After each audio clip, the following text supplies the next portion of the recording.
Soy Carlos Bazán, médico en neurólogo en Granada y docente de la Facultad de Medicina de la Universidad Nacional Mayor de San Marcos. Para nosotros siempre es grato dictar estas clases en estas aulas que traen mucha memoria de lo que estudiamos. Ha cambiado ya el tiempo, ahora usted escribe toda la tecnología y la bibliografía actual. Pero el mismo entusiasmo, el mismo esfuerzo, continúa el estudiante de ayer como yo. El tema que vamos a desarrollar, aunque se me ha comentado, es el tema de demencia, y más propiamente la demencia vegetativa. Entonces recordemos, la demencia afecta las funciones superiores. Pero las funciones superiores, ¿dónde se alojan? En la corteza cerebral. ¿Cuál es la extensión de la corteza cerebral? Ustedes se imaginan. 20 a 25 metros cuadrados. ¿Por qué es así? La corteza cerebral en la especie humana la más evolutiva, porque tiene 6 suras y decenas de pliegues o surcos. De tal manera que hablamos de una corteza que se encuentra plegada y cuya extensión puede llegar a 20-25 metros cuadrados. Aquí reposan las funciones superiores. Va a encontrar numerosa literatura sobre esas funciones superiores. Primero, hay las funciones superiores que conectan la corteza cerebral. Ahí tiene de la cabeza la atención. La atención. Y también el afecto. El segundo es discutible, pero la atención es una función superior. El segundo es el afecto. Ese es el primer nivel. Sin estas funciones superiores, el resto no funciona. ¿Ok? De ahí viene más allá, sobre todo teniendo en cuenta un lóbulo, el cálculo, lóbulo temporal, la praxis entendiendo la capacidad de ejecución, lóbulo frontal, la agnosia, que es otra capacidad de conocimiento. Entonces, para cada sentido existe una agnosia, para reconocer las imágenes, una agnosia visual, para reconocer las palabras, una agnosia temporal, así sucesivamente. El juicio es la región prefrontal. Y ya llega a un tercer nivel, hay como 3 a 4 funciones que son multilobales.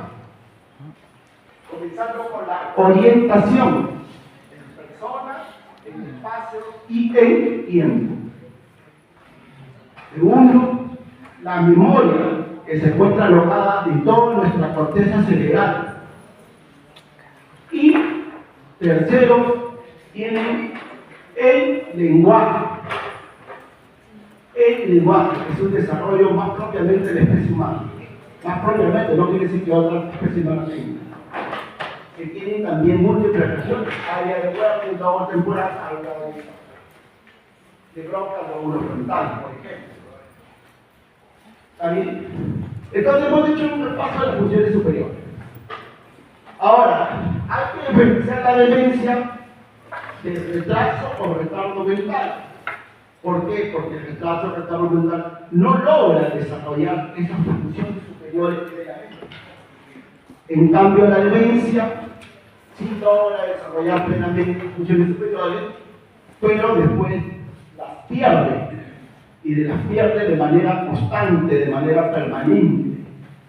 Y a eso se llama demencia. A la pérdida de las funciones superiores una vez adquiridas por el proceso de maduración, por el proceso de educación, por el proceso de la cultura. A esas pérdidas. ¿Hay un diagnóstico intermedio? Sí. ¿Cuál es el diagnóstico intermedio? El déficit cognitivo leve. El déficit cognitivo leve. ¿Está bien? En la cual la pérdida de una función o dos a lo más no logra interferir con la independencia del individuo. Independencia por sus actividades sociales, culturales, familiares, laborales. Pero la demencia, sí, las funciones superiores, que pueden ser 1, 3, 5, 10, interfiere con la actividad de un individuo con su independencia.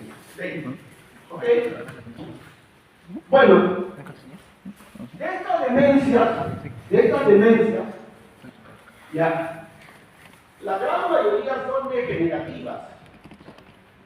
Digamos, 3/4 partes a 2/3 partes, de acuerdo a la bibliografía que ustedes revisen. 3/4 partes a 2/3 partes son degenerativas. Entendiendo el proceso degenerativo, por lo general, un proceso lento y gradual, inexorable en el tiempo. ¿No? Y de esas 3/4 partes o 2/3 partes, también 3/4 partes o 2/3 partes es Alzheimer. Es Alzheimer. Pero Alzheimer es una demencia degenerativa. Pero en Alzheimer, la demencia ¿en qué lóbulo comienza? En el lóbulo temporal. En el lóbulo temporal. En el lóbulo temporal comienza la demencia de Alzheimer. En ese lóbulo donde se encuentra la memoria. ¿Ya?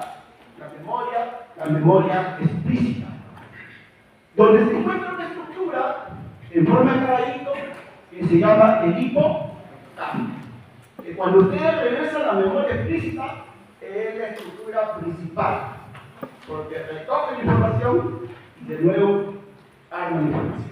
Es la estructura principal. Y de ahí hay otras 3 demencias, muy por debajo de Alzheimer. Pongámosles un 10% cada uno de la degenerativa, para poner una cifra, digamos así, las cuales son enfermedad de Parkinson, pero no en su comienzo, sino en su progresión. Demencia frontotemporal, en la cual la degeneración no solamente se da en el lóbulo temporal, sino en el lóbulo frontal. Y si se da la degeneración en el lóbulo frontal, recuerden que está el juicio, la reflexión, la voluntad. Entonces estos pacientes vienen con trastorno, de conducta, con angustia. Y por último, la demencia de cuerpo de Lewy. Demencia de cuerpo de Lewy. Que para simplificar es una mezcla de demencia con trastornos extrapiramidales. Cada uno es un 10%. Parkinson, cuerpo de Lewy y cuerpo temporal un 10%. Para poner una cifra. ¿Ok? Y ese es el primer grupo. 75 al 75%. Hay otro segundo gran grupo, que son las demencias vasculares. La demencia vascular. Van a encontrar un 20%, un 30%, un 40%. No, por ahí. De causas de demencia son demencia vascular. Tradicionalmente se hablaba de las grandes afectaciones vasculares, una hemorragia intracerebral extensa, ¿no? Accidentes cerebrovasculares aterotrombóticos, cardioembólicos que dejaban grandes daños, paro cardiorrespiratorio que le dejaban anoxia cerebral. Pero actualmente está tomando mucha importancia la enfermedad de pequeños vasos. La enfermedad de pequeños vasos. En la última década están tomando importancia la enfermedad de pequeños vasos. La enfermedad de pequeños vasos comenzó con infarto lacunar, infarto menos de 1.5 por cada vida, con infarto, microinfarto que se encontraron en resonancia, por leucocariosis periventricular, ¿no? Leucocariosis alrededor de los sistemas ventriculares, con las microhemorragias que actualmente se encuentran por resonancia, con la hemosiderosis y con la amiloidosis por anatomía patológica. Y expliquemos de qué consiste esta demencia de pequeños vasos. Es bien difícil que una persona de 40 años no tenga una de estas entidades, ya debe tenerla, pero aisladas, escasas, esporádicas. Y prácticamente toda persona de 25 años tiene ya alguna de estas entidades. ¿Pero eso hace demencia de pequeños vasos? No, para nada. El acúmulo enorme de todas estas entidades que hemos mencionado, infarto lacunar, microinfarto, leucocariosis periventriculares, hemorragia pulpiforme, ¿no? Hemosiderosis, amiloidosis, el acúmulo enorme de años y décadas, y va a crear la demencia vascular por enfermedad de vasos pequeños. Y eso está tomando mucha importancia. Actualmente, cuando se analiza la reserva cerebral de cada uno de ustedes, actualmente se ve la parte degenerativa, hemos visto, pero también se ve la parte de vasos pequeños.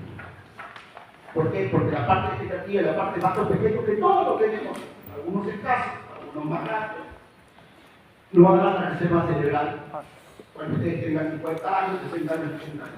¿Y por qué es importante la reserva cerebral? Porque obviamente, ¿cuál es más vulnerable? ¿Que tiene una gran reserva cerebral o que tiene una reserva cerebral menoscabada por una hemorragia intracraneal, por enfermedades de pequeños vasos avanzados?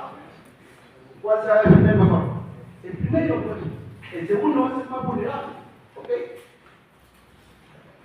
Muy bien, hemos hecho esta introducción para ahora sí, ya tienen ustedes la visión general y vamos a ir directo a la clase. Entendemos que ya tienen la visión general. Entonces vamos a hablar sobre demencia, Parkinson y Alzheimer. Entendiendo que es lo más frecuente, porque obviamente no se puede hablar de todo. Bueno, hemos mencionado que la demencia es la pérdida de funciones superiores de la corteza cerebral, que es más o menos 20-25 metros cuadrados si lo entendemos. Esta corteza cerebral actualmente se tiene por áreas primarias, áreas secundarias y áreas terciarias.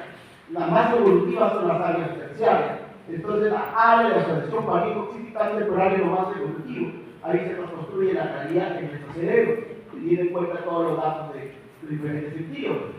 Y lo otro más evolutivo es la área de asociación prefrontal. ¿Por qué? Porque está el juicio, la reflexión, la voluntad que nos va a permitir el inicio de la planificación, la filosofía, etc. Es áreas de asociación prefrontal. Es lo más evolutivo, son áreas terciarias. Como decíamos, este encéfalo, que es 85% es el cerebro, 12% es el cerebelo y 3% es el tronco cerebral. En este encéfalo, en este cerebro donde se encuentran las funciones superiores. Y acá tengo mi esquemita que yo utilizo, atención afectiva, primera parte, porque es lo que conecta esta parte cortical con la parte subcortical y sistema reticular ascendente, orientación, memoria, lenguaje, esquema corporal, son múltiples, o sea, funciones amplias y estas son funciones más específicas. También tiene una bibliografía con Contreras González, 2013, que están todas las funciones superiores, todos ocupan un término de activación, de reflexión y de planeación. De activación son los que se encuentran en las áreas subcorticales y también el sistema reticular ascendente. No es importante para la atención. Esta es la cisura de Rolando. Entonces hay lo anterior a Rolando y lo posterior a Rolando. Este reparo anatómico habla del cerebro anterior y el cerebro posterior. Ese concepto lo crea Núñez, uno de los padres de la neuropsicología. Entonces el cerebro posterior es el que reconoce y el que interpreta. El cerebro anterior más bien es el que planifica y ejecuta. Entonces acá ustedes tienen el cerebro posterior y acá ustedes tienen el cerebro anterior. Recuerden que el cerebro anterior premolar no solamente tienen el lóbulo frontal. Y el lóbulo frontal se divide en área prefrontal, que es lo más evolutivo, y las áreas motoras secundarias y primarias. Ya viendo la demencia, acá ustedes tienen un dato de prevalencia y incidencia según esta bibliografía de 2018, ¿no? Y de 2016, bastante actualizada. La prevalencia más o menos actualmente se calcula de 5 a 8% para mayores de 60 años, entendiendo que la demencia, por lo general, es una enfermedad del adulto mayor, por lo general. Siempre hay infección a la mente. ¿Está bien? Y con edad más o menos de cada 5 años aproximadamente. Y acá también tiene su incidencia. Entonces, esto para ilustrar lo que estamos hablando, es una enfermedad sobre todo de mayores de 60 años. Entonces, pasando de 60 años, miren, hay escasa tendencia. Por ejemplo, demencias infecciosas por VIH, por ejemplo, o demencia de polinecephalia. Pero a partir de los 60, cuando dominan las enfermedades degenerativas y lo vascular de la demencia, entonces crece enormemente la demencia en todos los continentes. Ahora, esta demencia ha sido clasificada por el DSM, por el Manual de Diagnóstico y Estadístico de Trastornos Mentales, ha sido clasificada. Y acá ustedes tienen los 5 DSM, ¿no? Miren para que vean su evolución, 1948-2013. Es más, el DSM-1 hablaba de enfermedad cerebral crónica asociada con enfermedad cerebral senil. De ahí viene el famoso término de demencia senil, seguro que ustedes han escuchado alguna vez, ¿no? De ahí viene, pues. O sea, es un término inicialmente aceptado científicamente, ahí lo están viendo, no es algo inventado, ¿ya? Pero que ustedes pueden ver cómo ha evolucionado, ¿no? Bueno, acá todavía estoy diciendo demencia senil y demencia presenil, pero ya es el DSM-3 y el DSM-4, acá tienen las fechas, 1980-1994. Ojo, estas son las fechas de publicación, pero no suelen ser las fechas de manejo. Las fechas de manejo son 5 o 10 años más. Una cosa que se publica rápidamente, pero ya cuando se hace más universal, no es inmediatamente ahí, sino 5 o 10 años más, ¿no? Recién aparece el diagnóstico como demencia, y al intermedio se le pone trastorno déficit cognitivo leve, ¿no? Y ahí ya se empiezan a identificar las demencias degenerativas, de demencias vasculares y otro tipo de demencias, ¿no? Y es el DSM-5 del 2013, que ya no se llama demencia, ahora se llama trastorno neurocognitivo mayor. Y al déficit cognitivo menor se le llama trastorno neurocognitivo menor. Pero yo sé que ese término ustedes no están bien familiarizados, ¿no? Por eso le digo, no es que una vez que se publica acá, es que ya se hace universal. El uso, la costumbre, el trabajo con esos términos es que lo va posicionando. ¿Ok? Hay varias literaturas para definir la demencia. Hemos recogido esta literatura porque define la demencia en general, pero hay diferentes formas, ¿no?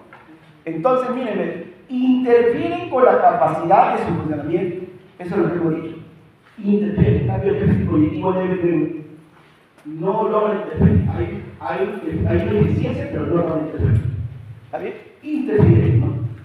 Supone un deterioro con respecto a los niveles de requerimientos y funcionalmente previos. Eso lo diferencia claramente del retardo mental, que no logra la persona llegar a ese nivel. ¿Ok? No se explica por la presentación de un delirio o un trastorno psiquiátrico mayor. O sea, esto no es esquizofrenia, no es delirio por alcohol, no, es permanente. ¿Está bien? Y otra característica que ya le hemos explicado en funciones superiores y por cuestión de tiempo vamos a pasar. Y acá tienen una bibliografía de JAMA, que es una revista muy prestigiosa del 2019, donde pone pues las características de la demencia, ¿no? Todos están de acuerdo que siempre es un tema cognitivo, pero también puede ser un tema psicológico, un tema conductual y también trastornos de otro tipo, como el sueño o trastornos físicos pueden acompañar a esta demencia. Lo principal es un tema cognitivo perfecto, pero también puede comprometer temas psiquiátricos, temas conductuales, trastornos del sueño o otros compromisos físicos, ¿no? Bueno, esta demencia ustedes lo pueden clasificar ahí en 5 grupos. Ustedes pueden ver ahí 5 grupos, ¿no? Uno respecto a su topografía. Entonces, respecto a su topografía van a ver demencias corticales y demencias subcorticales. Subcorticales que van a alterar la corteza cerebral, porque la parte subcortical es una parte de conexión de tránsito. ¿Está bien? Cortical obviamente el Alzheimer, pero subcortical Parkinson. Por su base biológica ya hemos mencionado, degenerativas, vasculares y otras que vamos a ver. Por su evolución, ojo, la gran mayoría son crónicas a largo tiempo, pero hay demencias rápidas, como la enfermedad del riñón. Hay demencias rápidas, pero la gran mayoría son lentas crónicas. ¿Está bien? Le da inicio, como hemos mencionado, mayor de 60 años, es regenerativo, pero también puede comenzar antes, pues obviamente. Un joven que tiene patología cardíaca, que tiene múltiples accidentes cerebrovasculares que afectan la corteza cerebral, quizás a los 40 años pueda tener ya demencia. Pero esa es la excepción, eso no es la regla. ¿Está bien? No, ninguno de ustedes, por ejemplo, ustedes están en el 100 para poder estudiar medicina más complicado. Bueno, tipo de lesiones moleculares o genéticas, ¿no? Bueno, y estos tipos de lesiones moleculares genéticas son los que más se está estudiando en las últimas décadas, ¿no? Y ahí va un poquito su clasificación, ¿no? Entonces acá, por ejemplo, está con cuerpos de inclusión y sin cuerpos de inclusión, ¿no? Con cuerpo de inclusión, con inclusión de tipo no citoesquelético, entendiendo citoesqueleto, no es citoesqueleto, ¿no? Y con cuerpo de inclusión de tipo citoesquelético, ¿no?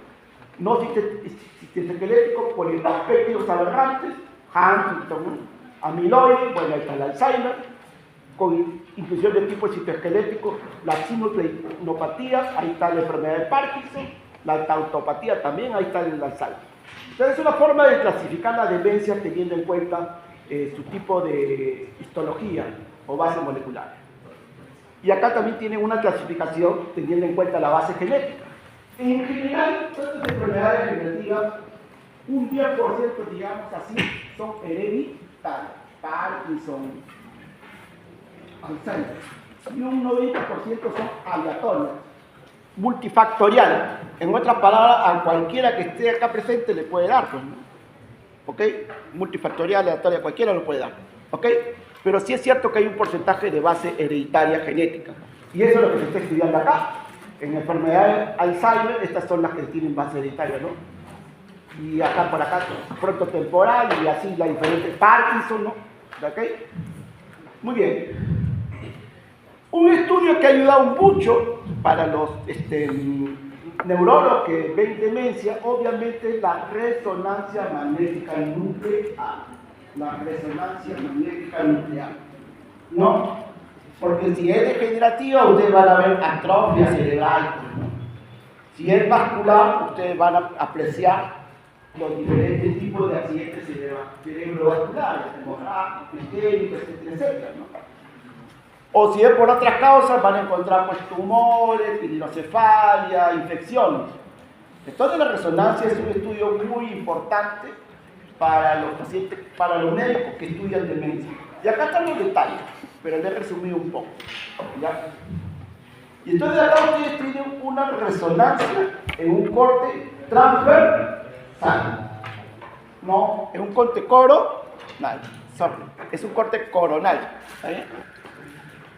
Tiene un corte coronal. Y acá ustedes ven los lóbulos temporales. Los lóbulos temporales. Entonces decíamos que el Alzheimer comienza en los lóbulos temporales. Sí, es cierto. Mira, el lóbulo temporal es un poquito más atrofiado que esto, pero más propiamente en la parte interna donde se encuentra el hipocampo. El hipocampo. ¿No? Entonces es una imagen de un paciente que sufre Alzheimer, donde hay evidencia de todo, pero predomina el lóbulo temporal y sobre todo el hipocampo. ¿Ok? Tan así es este dato que los radiólogos han creado todos estos criterios, ¿no? Para decir si esta imagen es compatible o no con una enfermedad degenerativa tipo Alzheimer. Entonces hay la escala de evaluación visual para la atrofia del lóbulo temporal medial, ¿no? Acá está su puntaje y acá están los criterios. Ancho de fisura foveolea, ancho de cuerno temporal y altura del hipocampo. Y acá están las imágenes. Este cero, como ustedes deben tener actualmente su lóbulo temporal con su hipocampo, pero ya este es un paciente de demencia severa, pues, ¿no? ¿Ok? Atrofiado. ¿Ok? Y no solamente eso, sino también los radiólogos pueden medir el volumen cerebral. El volumen cerebral. Recuerden que estas enfermedades degenerativas van con atrofia, entonces se puede ver el volumen cerebral. Ojo que normalmente nosotros tenemos, nuestro cerebro va creciendo hasta los 25 años y ahí lamentablemente empieza a estacionarse para ir decreciendo lentamente. ¿Está bien? Y en general disminuye 0,4 a 0,5% anual. Pero cuando hay una demencia, entre ellas Alzheimer, va a disminuir más, 1% o más al año. El patrón de disminución del cerebro. Y si tú evalúas el lóbulo temporal, más propiamente el hipocampo, va a disminuir de 1.2 a 1.4 anual y en el caso del Alzheimer, 4.3% anual.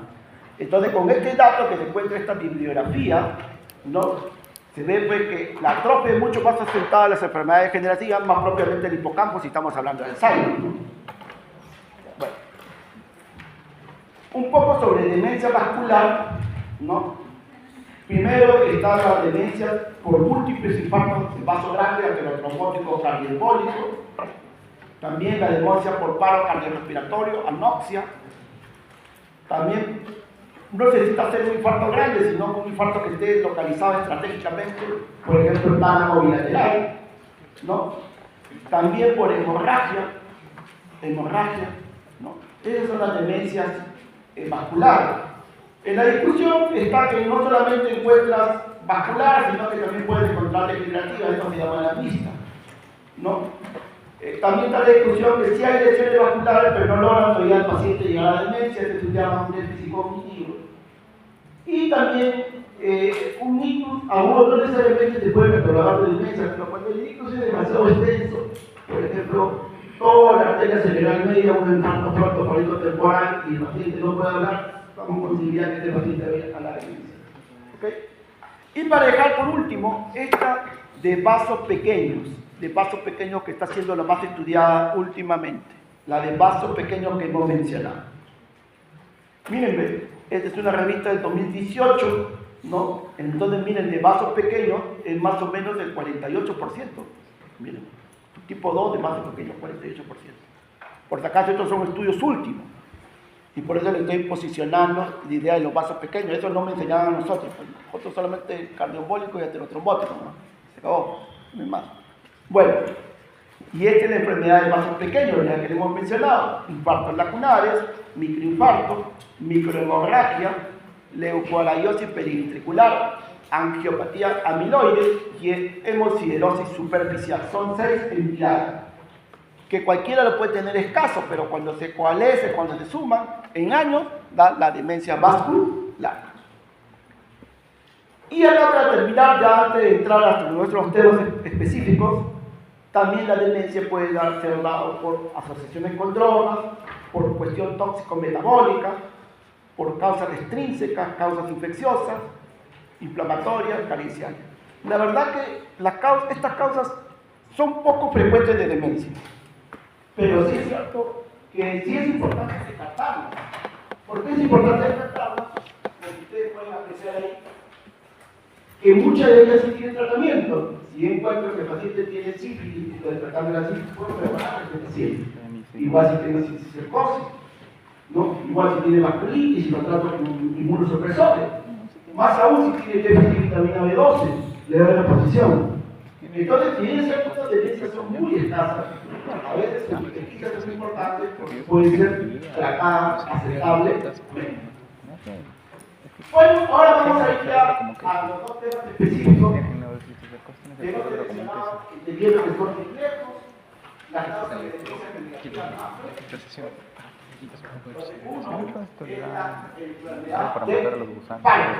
el daño está hecho. La enfermedad de Parkinson, la prevalencia de enfermedad de Parkinson más o menos el 40% de acuerdo a la fibra, ¿no?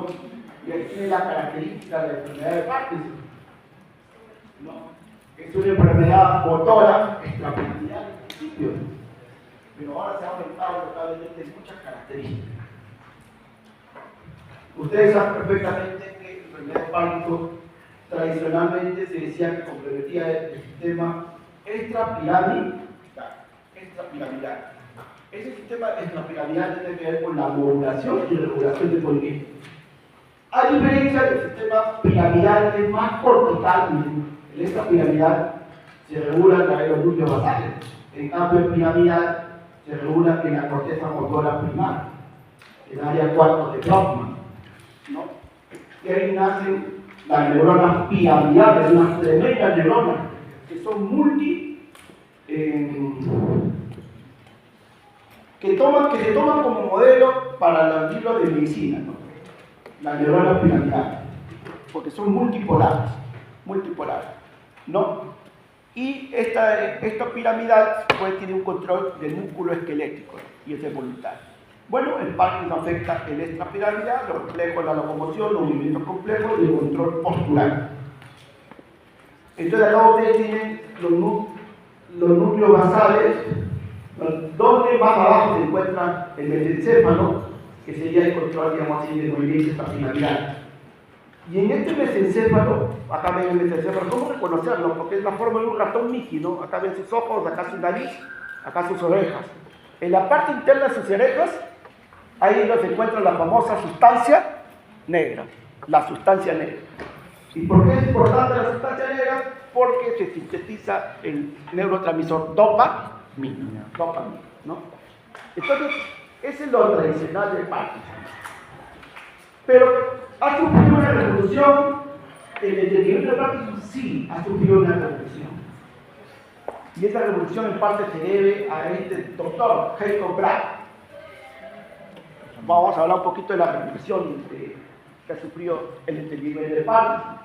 Ahora se asocia con los cuerpos de Lewis y alfa-cisteína. Acá tienen los monómeros, ¿no? Acá cómo se van formando proteínas, y acá cómo se forman patológicamente ya los cuerpos de Lewis. Acá también tienen la secuencia, ¿no? De esta formación de cuerpos de Lewis a partir de la alfa-cisteína. Ahora, tan importante es este entendimiento de la formación de la alfa-cisteína, como que esta alfa-cisteína se forma pues años anteriores, pues no, a la enfermedad de Parkinson. Igual como la beta-amiloide en el Alzheimer, ¿no? Se forma también años anteriores, ¿ok? Y como actualmente lo que están buscando es un tratamiento para neutralizar el desarrollo de Parkinson, un tratamiento controlador, como están apuntando a diferentes puntos de esta secuencia de la alfa-cisteína para detener el proceso como objetivo terapéutico.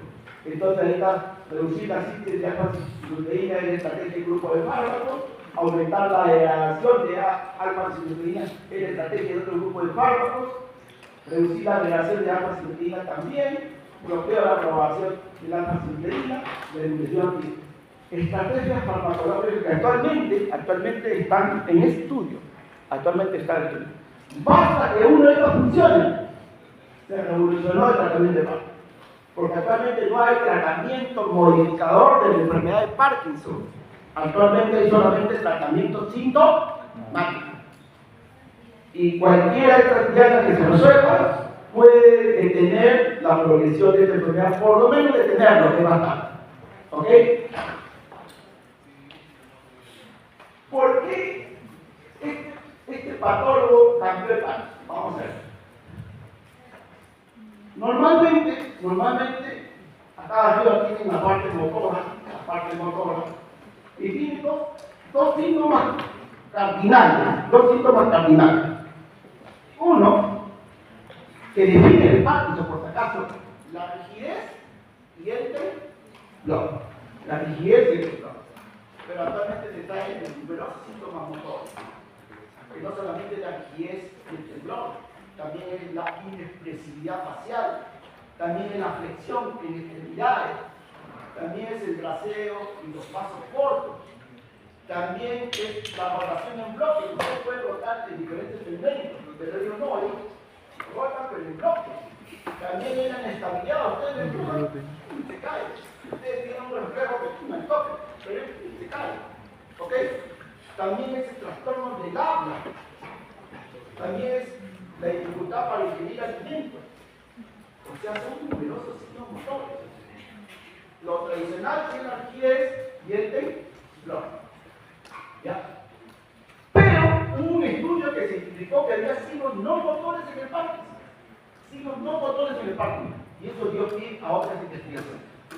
Estos signos no motores están en el olfato, compromiso del olfato, compromiso del sueño, REM, compromiso del sueño, trastorno del sistema nervioso autónomo, o sea, disautonomía. El Parkinson con la diabetes, con la neuropatía diabética son quizás los que más dan disautonomía en el sistema nervioso. Compromiso de la disautonomía. Después, trastornos emocionales, depresión. Y por último, demencia. O sea, son 5 grandes que son Parkinson no motor, que han sido descubiertos después. Trastorno del olfato, a ver, me voy a repetir porque creo que no hace la pregunta extraña. Trastorno del olfato, trastorno del sueño, trastorno del sistema nervioso autónomo, depresión y demencia. El último es demencia. ¿Ya? Y eso es lo que están viendo acá. Que todos estos síntomas comienzan inclusive antes del cuadro motor de Parkinson.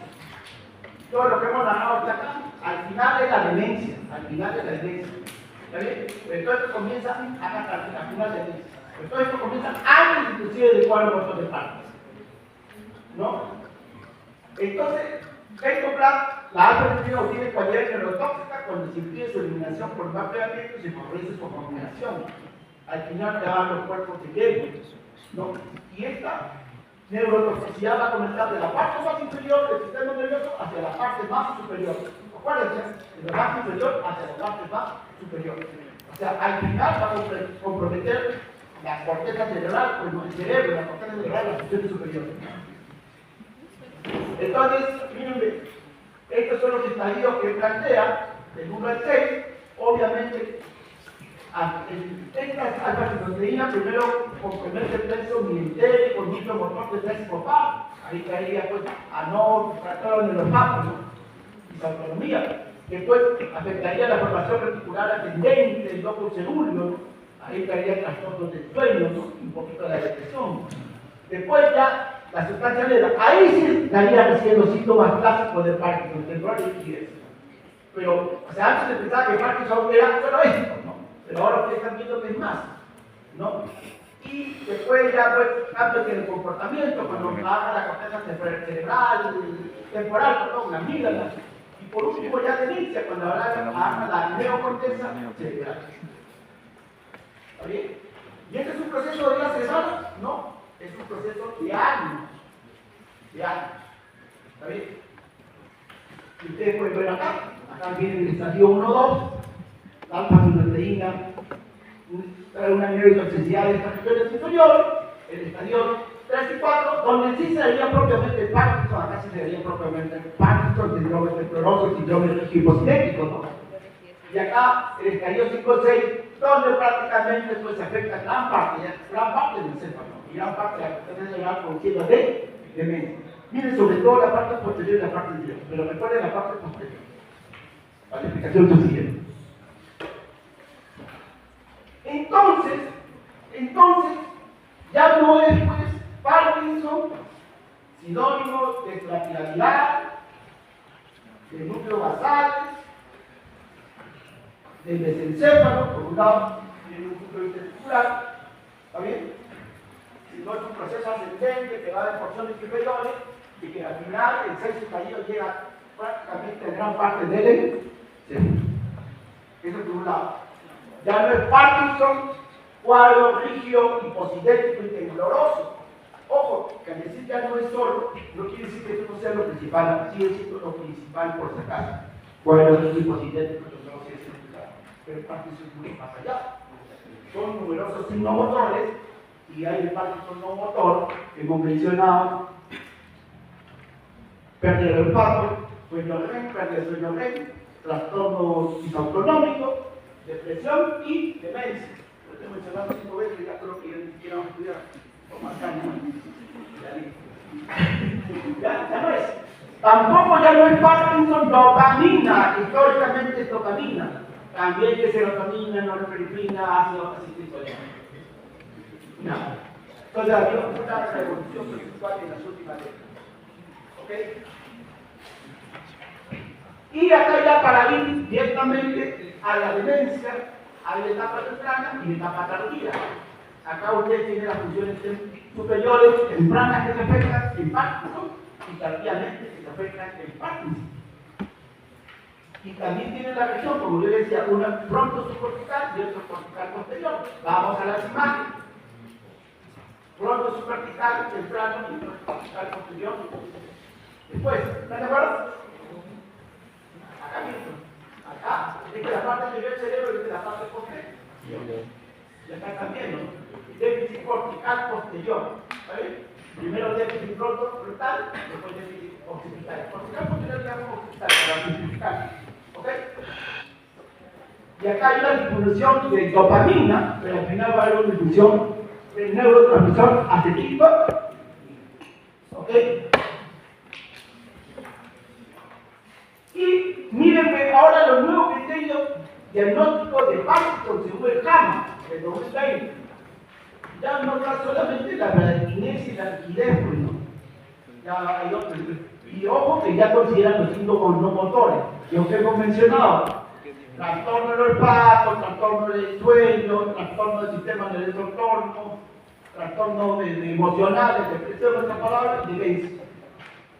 ¿Ok? O sea, ya está cambiando en los últimos años, incluyendo JAMA, ya es una revista francesa de múltiples partes más prestigiosas que hay, y así. ¿Ok? Muy bien.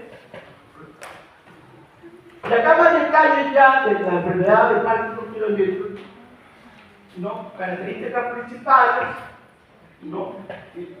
Características clínicas asociadas, lo que no incluye Parkinson y otras condiciones, ¿no? El síndrome demencial es un deterioro más de un solo dominio, disminución del nivel de alteración funcional, cualidad. Ahora,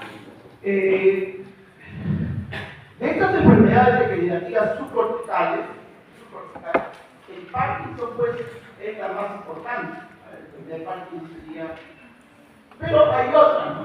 Como demencia del cuerpo de Lewy, la parálisis supranuclear progresiva, la degeneración psicobasal, la atrofia multisistémica, que ustedes lo tienen acá, y que son parecidas al Parkinson, pero tienen otra característica. Y ahí tienen los diagnósticos diferenciales. Ojo que estas demencias son muy escasas, muy escasas. Ya lo vemos propiamente con un neurona. Bueno, ahí tienen la demencia frontotemporal. Vamos ahora al Alzheimer. Con esto terminamos.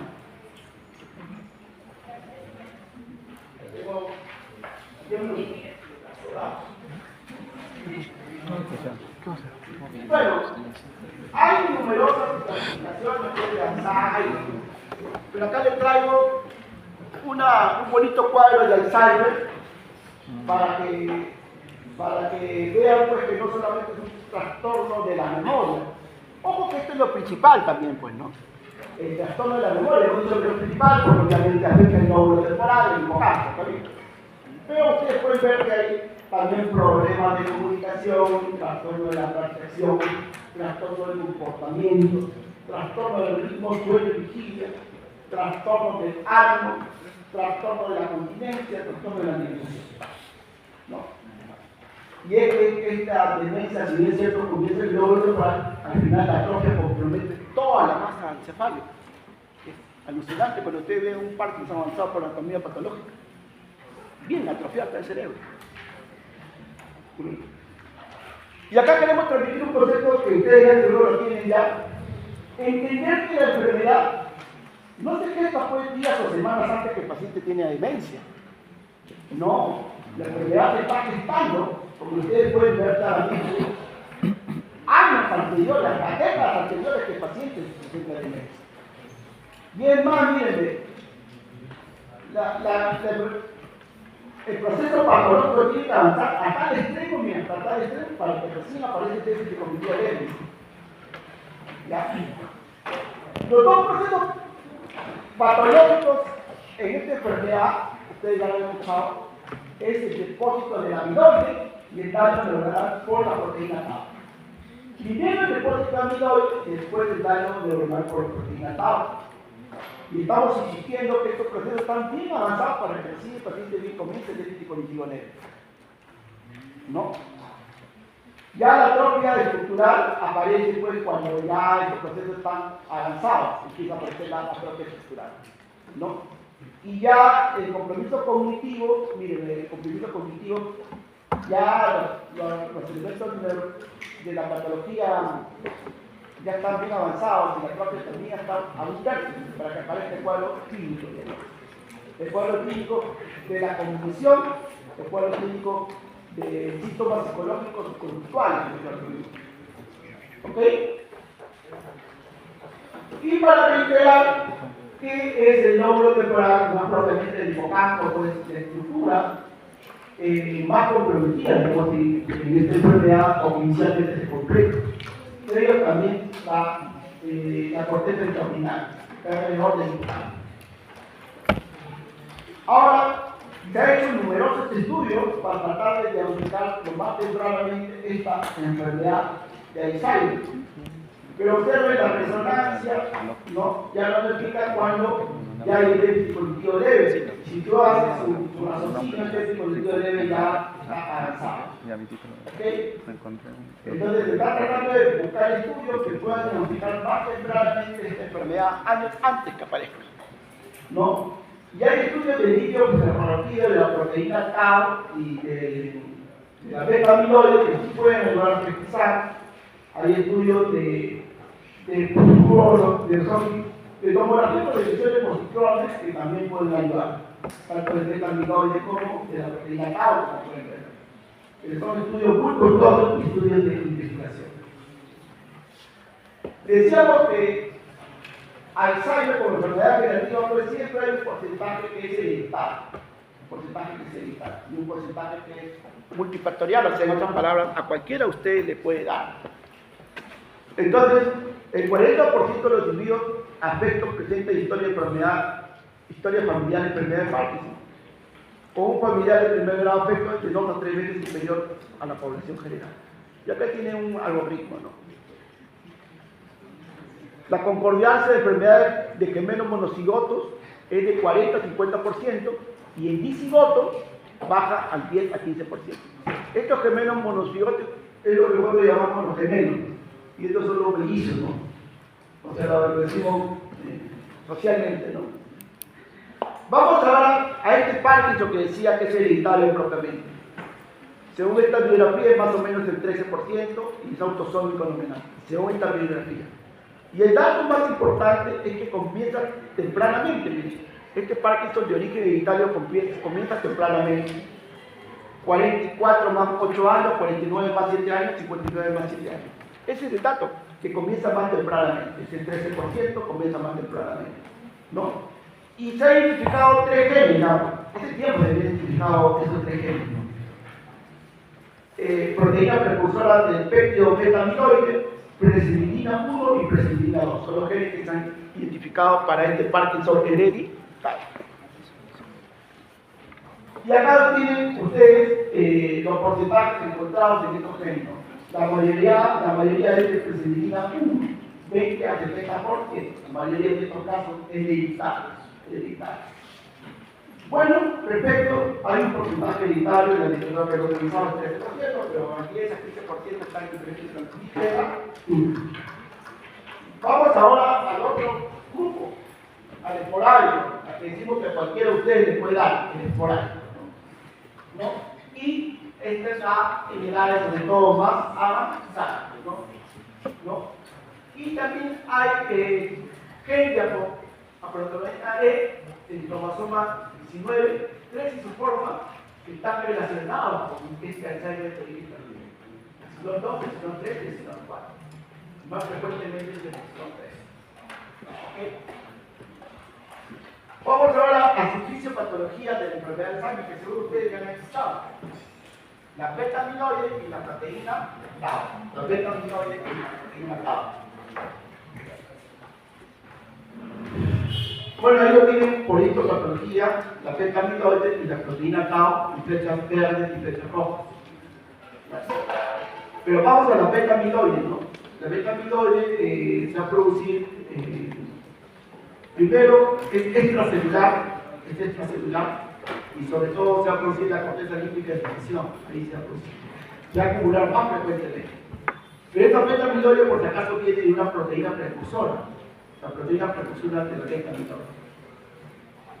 ¿Qué es lo que sucede? Esta proteína precursora de la beta-amiloide es fraccionada, ¿no? Por diferencia de enzimas, y estas fracciones se acumulan, produciendo la placa de la beta-amiloide.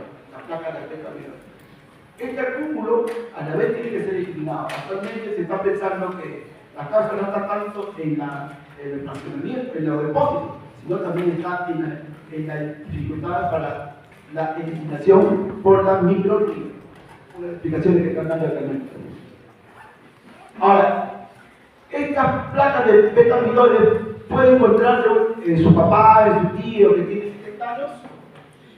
Sí, sí se pueden encontrar. Y justamente hubo un brillante anatomopatólogo, acá tiene su nombre y acá el año del cual lo publicó. Tú vas a ser anatomopatólogo. Y encontró estos valores normales y por encima de estos valores ya son considerados patológicos. Por ejemplo, entre 65 y 75 años hasta 10 de estas placas por milímetro cuadrado se puede encontrar. Y puede ser considerado, digamos así, entre comillas, normal. Pero los de pacientes con Alzheimer tienen mucho más, 20, 30, ¿no? ¿Ok? Eso respecto a las placas beta-amiloide. Ahora vamos a la proteína tau. A la proteína tau. La beta-amiloide es intracelular, la proteína tau es intracelular, pero más que intracelular es axonal, tiene que ver con transporte axonal, intracelular axonal, tiene que ver con transporte axonal. Y básicamente se afecta a las neuronas piramidales. No. Entonces ustedes pueden ver acá el axón está formado por numerosos microtúbulos, ¿sabéis? Numerosos microtúbulos, pero que estos microtúbulos son estabilizados por estas proteínas tau. Son estabilizados por estas proteínas tau. De tal manera que si esta proteína tau se desestructura, se daña, entonces no se va a estabilizar adecuadamente estos microtúbulos. Y estas proteínas tau con el resto de estos microtúbulos se van a acumular en placas. Se van a acumular en placas como ustedes pueden observar. Bueno, todos estos eventos fisiopatológicos centrales y otros, vamos a terminar ya la exposición que vamos a ver acá. Bueno, ya saben que estos eventos fisiopatológicos suceden años anteriores pues, a la droga y al cuadro clínico. Y acá tiene un resumen de los mismos. Tiene un resumen de los mismos. ¿No? Es más, hay diferentes fisiopatologías que dan para explicar el Alzheimer, pero las que vamos a explicar es la principal. ¿Ya? Entonces, miren, la proteína precursora amiloide y la beta-amiloide es una proteína transmembrana que se cuenta principalmente la sinapsis. El procesamiento saludable se exhibe por esta enzima, alfa-secretasa, y después por la gamma-secretasa. Pero cuando vean los patológicos no va a ser la alfa-secretasa, sino la beta-secretasa. Y ahí está la diferencia. Me estoy adelantando, pero ahorita vamos a ver. Por otro lado, el estado saludable de la proteína tau funciona como una proteína estabilizada, lo hemos visto, ¿no? Esta proteína tau estabiliza los microtúbulos. ¿Vale? Siempre va a haber factores genéticos determinantes y factores ambientales. Así es la medicina. En todo lo que vean hay una parte genética y una parte ambiental. Y eso hace que uno tenga más predisposición que otro, ¿no? Entonces, como decía, va a ser procesado ya no por la alfa-secretasa, sino por la beta-secretasa. ¿No? Va a tener. Y la proteína tau ya no es estabilizar, sino por hiperfosforilación, ya no logra estabilizar esos microtúbulos, sino se va a formar cocidos neurofibrilares. ¿Está bien? Y acá tienen el algoritmo, que acá está la alfa-secretasa, acá está la beta-secretasa. ¿No? Y todo lo que vamos a dice patológico. Bueno, también hay evidencia de la acumulación cerebral del hierro y la acumulación del hierro en la enfermedad de Alzheimer. Y se piensa que por acá está la teoría de especie reactiva de oxígeno y daño oxidativo, que hemos mencionado por acá también, en varias teorías. ¿No? Por ahí se explica esa teoría en parte. ¿No? También hay evidencia de que los exomas, esas microvesículas, hacen un transporte fluidorio, se van contagiando, digamos, esta patología a diferentes regiones del cerebro. ¿Vale? También está lo de la privación de la microglía. Hemos dicho que todos estos acúmulos deben ser eliminados por la microglía, pero no son eliminados eficientemente. Y ya bueno, ya hemos visto lo de depósitos amiloides. Entonces, ya hemos visto el conjunto de que actualmente se está viendo en Alzheimer. Bueno, ya para cerrar, sobre las demencias degenerativas, se han hecho estudios de buscar los factores de riesgo y lamentablemente no se han podido encontrar factores de riesgo propios a la demencia degenerativa, sino factores de riesgo que comparten con las demencias vasculares. Entonces, si yo tengo un paciente con demencia degenerativa solo Pero por otro lado tengo un paciente con demencia degenerativa y vascular, ¿cuál cree que va a progresar más? El segundo, porque lo vascular precipita más la demencia degenerativa. ¿Está bien? Y esa es la conclusión que hace en Italia, de 5.632 participantes.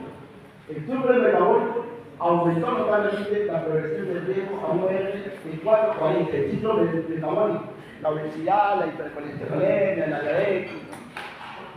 Creo que a mí está cayendo bueno. Y miren, la regla prestigiosa como el Lancet, la guía de Alzheimer, miren, diabetes, obesidad, hipertensión, consideran como factores modificables para que no evolucionen la enfermedad de Alzheimer. ¿Vale?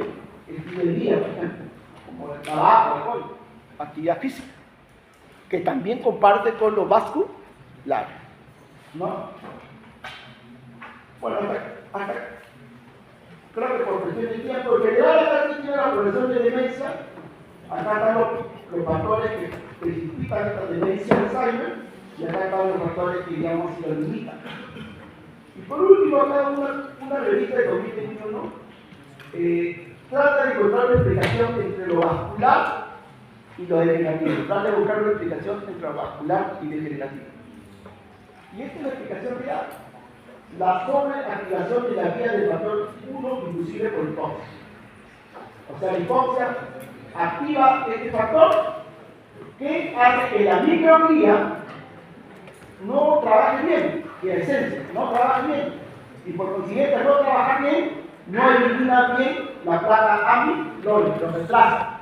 ¿Y eso qué hace? Que se acumulen más placas de amiloide y eso hace que sea más proclive a que la demencia degenerativa tipo Alzheimer progresa. Ahí tienen la revista de uno de los artículos últimos que están buscando una explicación entre lo vascular y lo degenerativo. Bueno, creo que con esto doy por terminado la exposición.